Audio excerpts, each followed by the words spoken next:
ബാക്കി വരുന്ന ചോറ് ഉപയോഗിച്ചിട്ട് നല്ല സോഫ്റ്റ് ആയിട്ടുള്ള ഇഡ്ഡലി എങ്ങനെ ഉണ്ടാക്കിയെടുക്കുന്നതെന്ന് നോക്കാം. അതിന് വേണ്ടിയിട്ട് ഞാൻ ഇവിടെ എടുത്തിട്ടുള്ളത് 1 കപ്പ് ചോറാണ്. അത് വൈറ്റ് റൈസ്, ഏത് ടൈപ്പ് വൈറ്റ് റൈസ് ആയിരുന്നാലും കുഴപ്പമില്ല. പിന്നെ വേണ്ടത് 1 കപ്പ് തന്നെ റവയാണ് വേണ്ടത്.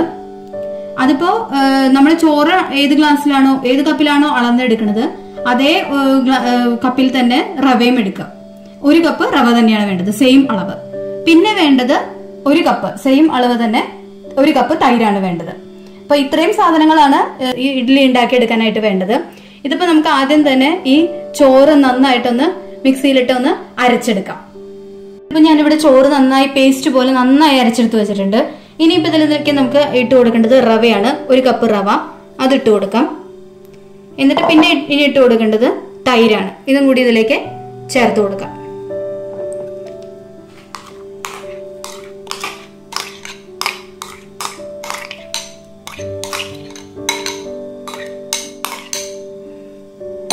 പിന്നെ വേണ്ടത് ഉപ്പാണ്. നന്നായി ഒന്ന് മിക്സ് ചെയ്യാം എല്ലാം കൂടി. പിന്നെ ചോറ് അരച്ചെടുക്കുമ്പോൾ ഒരു കാര്യം ശ്രദ്ധിക്കുക, അധികം വെള്ളം ഇല്ലാത്ത രീതിയിൽ അരച്ചെടുക്കുക. കുറച്ച് വെള്ളം മാത്രം ചേർത്ത് അരച്ചെടുക്കുക. അല്ലെങ്കിൽ ഇത് ഇഡ്ഡലിയുടെ ഒരു മാവിന്റെ പരുവത്തിൽ നമുക്ക് കിട്ടില്ല ഇത്.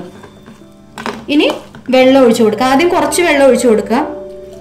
എന്നിട്ട് പിന്നെ വേണമെന്നുണ്ടെങ്കിൽ വീണ്ടും ചേർത്ത് കൊടുക്കുക അതിലേക്ക്. നന്നായി മിക്സ് ചെയ്യുക എല്ലാം കൂടി.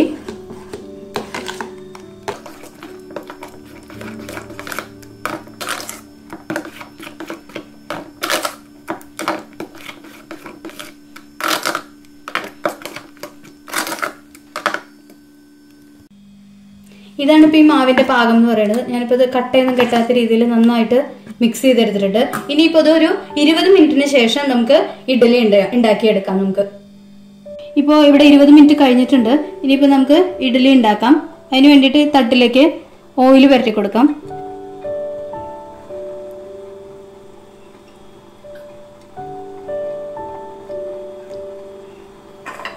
ഇനി മാവ് ഇതിലേക്ക് ഒഴിക്കാം.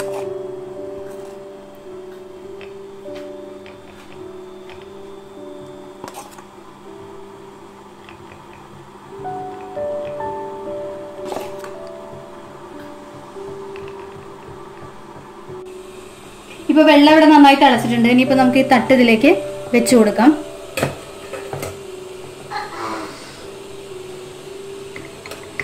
ഇത് അടച്ചു വെച്ചതിന് ശേഷം വേവിച്ചെടുക്കാം. 10 മിനിറ്റ് ആണ് ഇത് വേവാനെടുക്കുന്ന സമയം എന്ന് പറയുന്നത്. 10 മിനിറ്റ് കൊണ്ട് ഇഡ്ഡലി റെഡിയാവും. ഇഡ്ഡലി ഇപ്പൊ ഇവിടെ എല്ലാം റെഡി ആയിട്ടുണ്ട്. ഇനിയിപ്പോ നമുക്കിത് ഈ പാത്രത്തിലേക്ക് ഇട്ട് കൊടുക്കാം.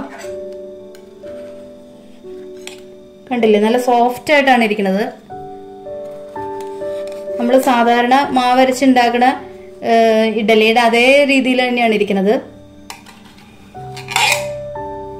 ഞാൻ കാണിച്ചു തരാം. നല്ല സോഫ്റ്റ് ആയിട്ടാണ് ഇരിക്കുന്നത്.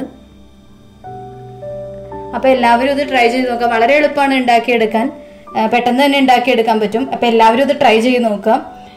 ഇത് ടൊമാറ്റോ ചട്നിയുടെ കൂടെയോ അല്ലെങ്കിൽ തേങ്ങാ ചട്നിയുടെ കൂടെയൊക്കെ കൂട്ടി കഴിക്കാൻ, സാമ്പാറിന്റെ കൂടെയൊക്കെ കഴിക്കാൻ നല്ലൊരു ഇഡ്ഡലിയാണിത്. എല്ലാവരും ട്രൈ ചെയ്ത് നോക്കുക. ഇഷ്ടമായിട്ടുണ്ടെങ്കിൽ വീഡിയോ ലൈക്ക് ചെയ്യാനും ഷെയർ ചെയ്യാനും സബ്സ്ക്രൈബ് ചെയ്യാനും മറക്കരുത്. മറ്റൊരു വീഡിയോയുമായി നമുക്ക് വീണ്ടും കാണാം. അതുവരെ ടേക്ക് കെയർ, ബൈ.